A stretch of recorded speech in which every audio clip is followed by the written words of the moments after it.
آج 1 سال کے بعد دوبارہ ہم اکٹھے ہوئے ہیں تاکہ پچھلے سال میں جن لوگوں نے اس ملک کے دفاع کے لیے بہادری کا مظاہرہ کیا ہے اور جن لوگوں نے اس ملک کے اوپر اپنی جان نچھاور کی ہے ان کو ہم خراج تحسین پیش کر سکیں۔ میرے پاس کچھ لوگ آئے مجھ سے پوچھتے رہے کہ جنرل صاحب آپ یہ بتائیے کہ تمام دنیا یہ دہشت گردی کے سامنے سرنگو ہو گئی ہے، شکست تسلیم ہوئی ہے، تو پاکستان میں آپ لوگوں نے کیا ایسی خاص چیز کی جس کی وجہ سے آپ سمجھتے ہیں کہ آپ نے یہ جو ایک دہشت گردی کی ایک وبا ہے اس کو آپ نے اس پر قابو پا لیا؟ جب قوم ساتھ کھڑی ہو تو ہر مسئلے کا حل نکل آتا ہے، لیکن سب سے بڑی جو چیز ہے کہ اس ملک میں ایسے باپ ہیں جو اپنے بیٹے نچھاور کرنے کو تیار ہیں، اس ملک کے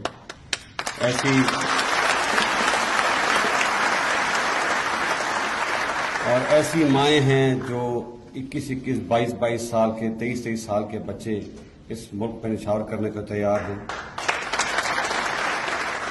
میری ایسی بہنیں اور بیٹیاں ہیں جو اپنے شوہر اس ملک پر نچھاور کر دیے۔ جب تک اس ملک میں ایسے لوگ جو ملک کو اپنی جان سے اوپر ترجیح دیتے ہیں موجود ہیں تو پاکستان کو انشاءاللہ کچھ نہیں ہو سکتا۔ جو قومیں اپنے شہیدوں کو بھول جایا کرتی ہیں وہ قومیں مٹ جایا کرتی ہیں۔